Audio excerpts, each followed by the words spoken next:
Hey guys, we have an exciting one today. We are in Rockford, Illinois, 1 hour outside Chicago, and we are at a very special studio. We are at City Stage Studio with our very good friend, Josiah. Hello, I'm Josiah. This is his studio, and I also have a mustache. It was just how I felt like I was part of the program. I am surrounded by mustache men.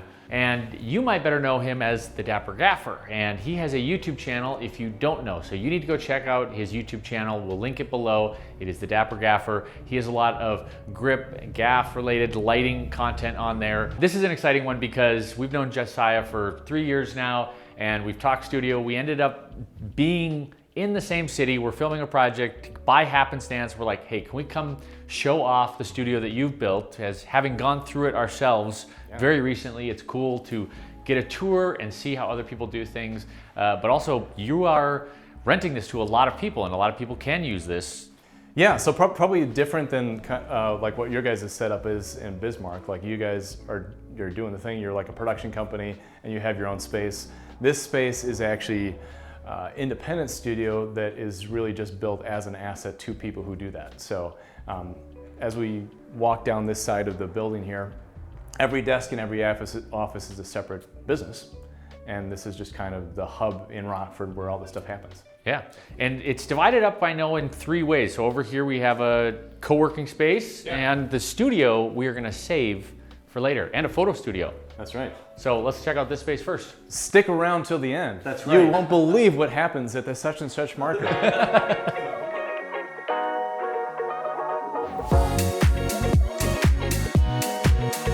Yeah, so this is kind of our open co-working space.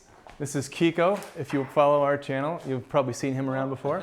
But yeah, like I said, every desk in here, different small business, photographers, video people, all that sort of kind of digital media production. And then this is just kind of a membership-based side, and that's kind of what helped make it work in our town of Rockford, Illinois. And okay, so how big is this space that we're in? The lot is half a block, half a city block.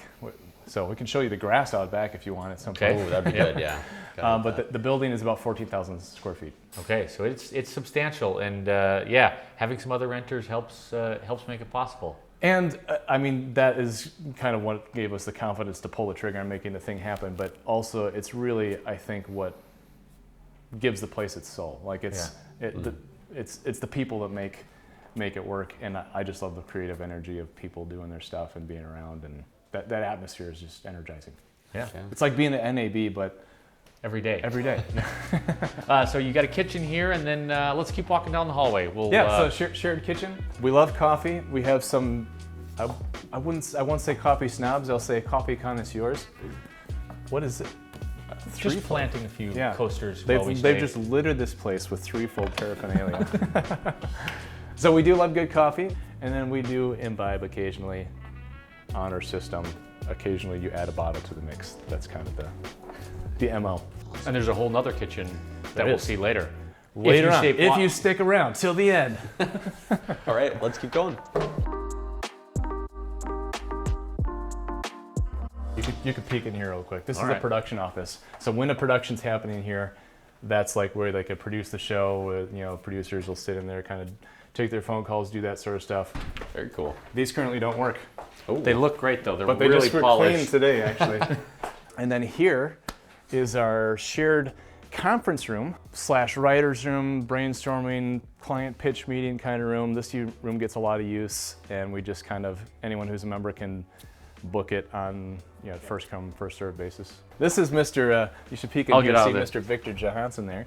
What's up, Threefold? Welcome. A fellow colleague and a friend of Threefold as well. This is our podcast studio.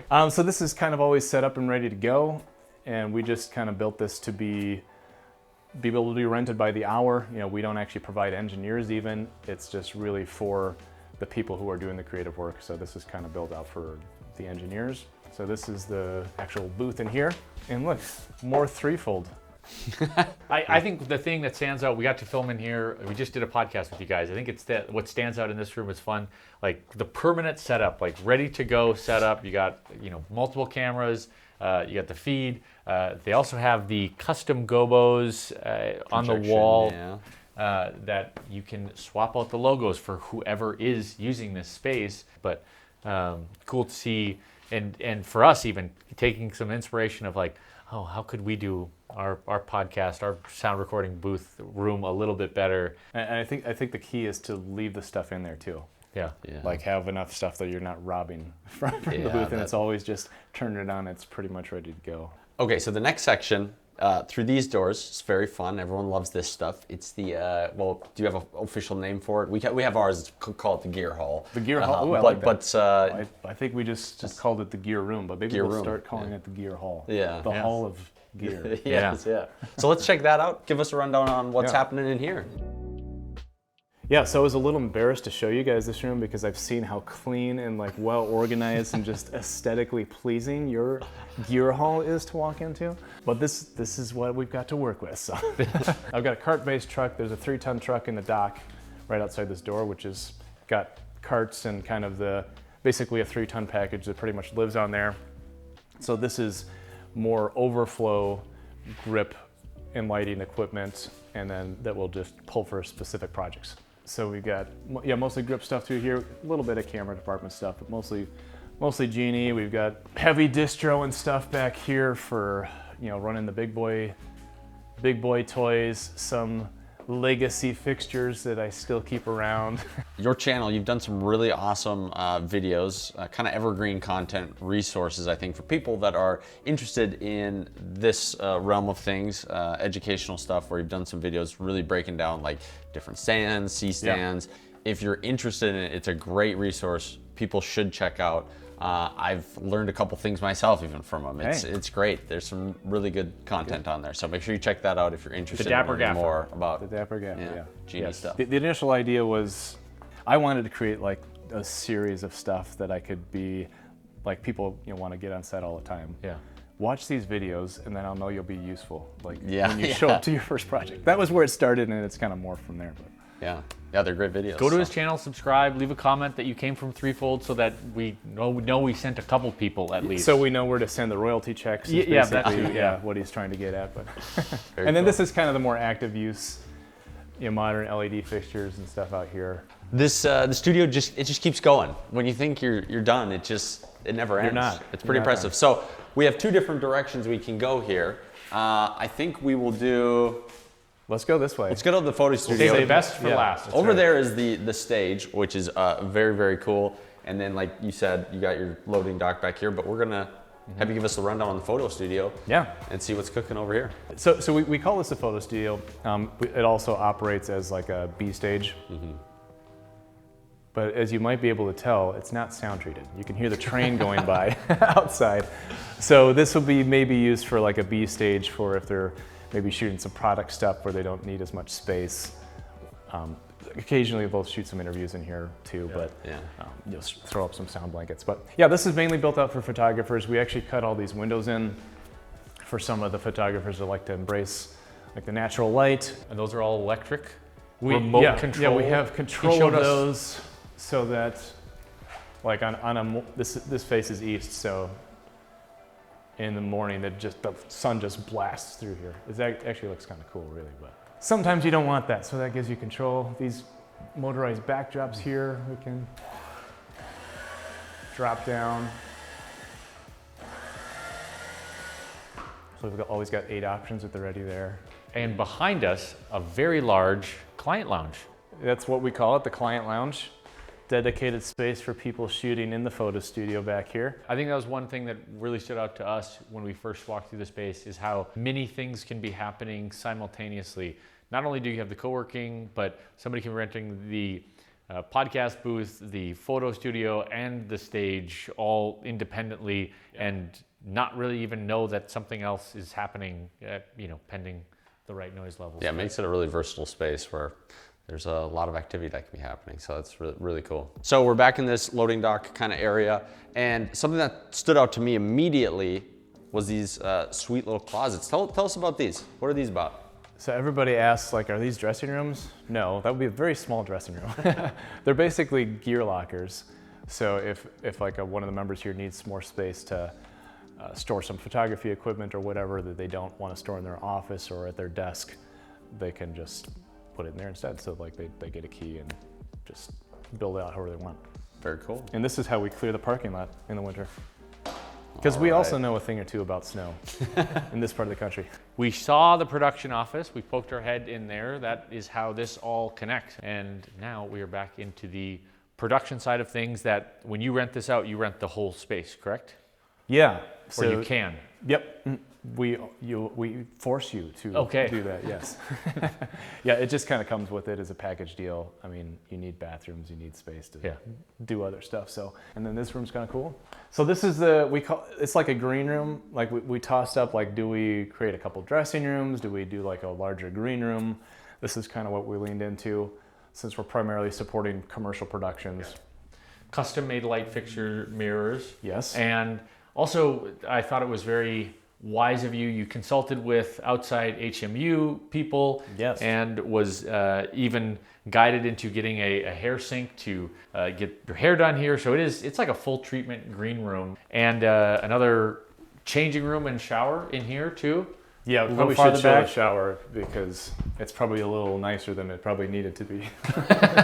Obviously, we want a place for people to change if there's like multiple talents hanging out in here. But then having a shower, I think, is a great asset for productions. You never know. It just gives people more flexibility on how they schedule their day. If, for instance, their talent needs to go from being dirty or heavy makeup to clean or whatever, it just kind of gives you some flexibility there. And it's kind of got like a cityscape vibe to it, which was something that we kind of came up with on the spot. I think this is a space that we wish we had the real estate for in our studio, and we've talked about how do we get it in. So I think it's, again, another point for us to go, all right, this does seem like a really big value add for clients, for talent, making them feel special and important, and just having their own space is valuable. Yeah, I think that's a big deal. And like they have their own space they can kind of retreat to because they're not needed out on set every minute of the day. Let's go back to the kitchen. Yes, so the idea behind this was, I mean, we just did research on like what other studios were doing specifically in Chicago because we're so close to Chicago. But a kitchen is a pretty essential piece to productions because they're always feeding cast and crew on site. So having an oven gives them the ability to keep the food warm, for instance, if it gets there too early or whatever. And then fridge space is commercial fridges. Commercial fridge, which is actually not a commercial fridge. Pro tip for you: these are two residential refrigerators. Reversed the hinge on one of them and made it look like a big old Viking fridge. Maybe the best pro tip of the whole tour. That's good. That was what you're sticking around for right there. But then we tried to make it aesthetic as well, because there's a few food agencies in the area here, and the thought was, well, maybe people would want to actually shoot in the kitchen as a set, and we've had a couple projects that have done that as well. So Yeah, that's very cool. Right, let's go into the Star of the show. yeah. the main attraction.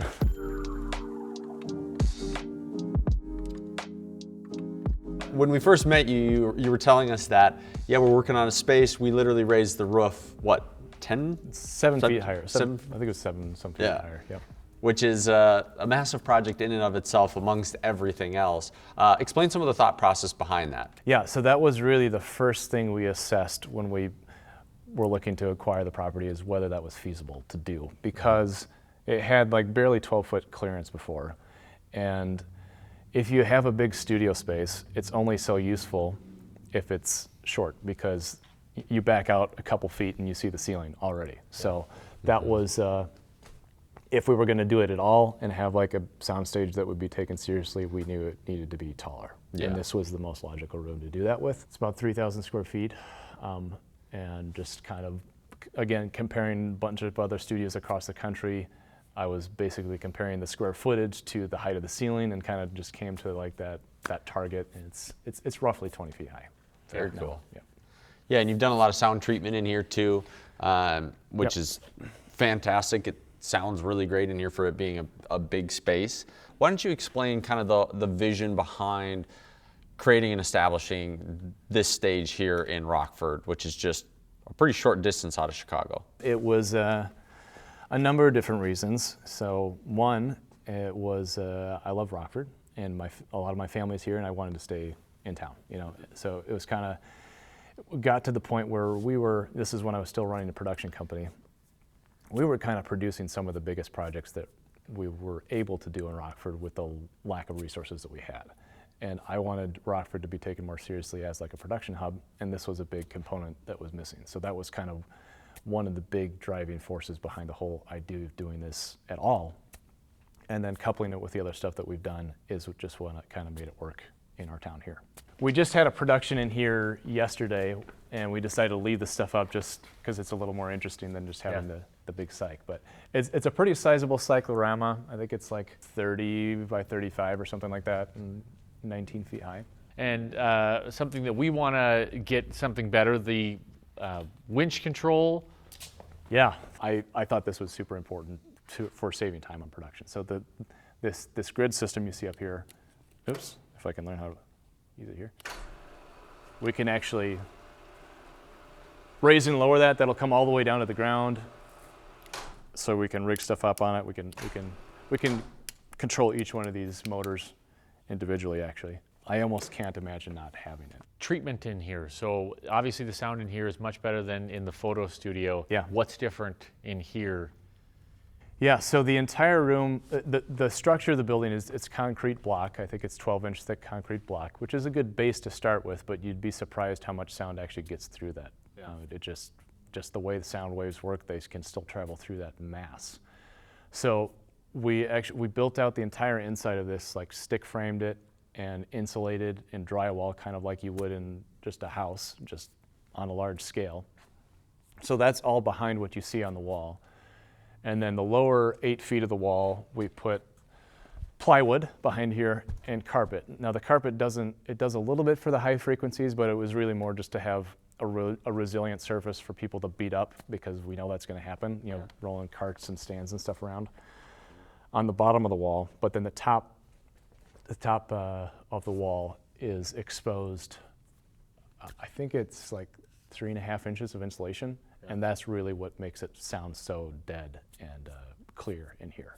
That's absorbing a lot of the reverberance in the room, because there's two things you need to treat with sound. There's the transmission, like the sound getting from outside to in, but then there's the treatment of inside the room, of it bouncing around. And we discovered that you have to treat both in very different ways. Yeah, not one simple solution for both. Yeah. What helps one doesn't necessarily help the other at all, which is kind of funny. And talk a little bit about the ceiling too, because you did some special treatment on the ceiling as well. That helps with the, like you talked about, the reverb and the sound treatment within the space. Yeah, so that was something. Again, we looked at a bunch of different options, but this, I think, really is the best option if you have a metal roof, which we do. And it's called K13, I believe, but it's like a specially formulated wet application cellulose insulation, which is, so it can be sprayed on. That's kind of I think a proprietary system these people have, which is why it's so expensive. But and cellulose, for those who don't know, is essentially like it's almost like a discarded newspaper. It's but it's really dense and absorbs sound. That's pretty great. It certainly made a difference. Yeah. What do you see a lot of people using the space for now, to give some people some ideas? Yeah, so we really built it out for commercial production. Like Chicago's a big commercial production city. I mean, there's a fair bit of shows that are shot there now. I just don't work on them. But built out primarily for commercial work. We would love to support more narrative work as well, but haven't had a ton of that yet. Our marketing agencies they'll rent it out to run their productions. We'll have production companies themselves that rent it out. And the Dapper Gaffer's here. Yes. Yeah, we shoot all our stuff here as well. Yeah. So make sure you go to subscribe to his channel. Yeah. Don't forget. What else did we miss in this space? Is there any other major things? Probably. I mean, we did put a bigger door in when we raised the roof, because the size of things that you can fit in here limits what the stage can be used for. There's dedicated power to this room. And you may be like asking, how important is that today? I think it's still important. Especially if you're making a space that's meant to cater to a broad variety of productions. Yes, LEDs are more efficient, and we're running generally less power than we used to. But then we've got companies coming out with 5,000 watt LEDs. And we have LED walls, which actually suck an incredible amount of power as well. So we had this brought in specifically for this room. It's a a lot of power on tap there. I think we have 600 amps available at this box, plus what's actually distributed around the room on these Edison outlets. All right, so that has been the tour. Thank you for giving us a walk around. I think it's really cool what you're doing here. Like Keenan said earlier, I think it's really sweet to see just how versatile this space is, how many spaces you have, how many things can be happening in this building simultaneously. And I think it's really exciting seeing, like you said, you're kind of starting something here in Rockford that wasn't here before. So I think that's really cool to see. And if you're in the Chicago area, make sure you check out City Stage, because I think it's an amazing option for anyone looking to rent a space. Or if you're not, yeah, come on out. yeah, just Fly come to visit. Chicago. That's and- right. and They Rockford. did. Yeah, we did. Yeah. All right, check out the Dapper Gaffer YouTube channel. We'll see you in the next one.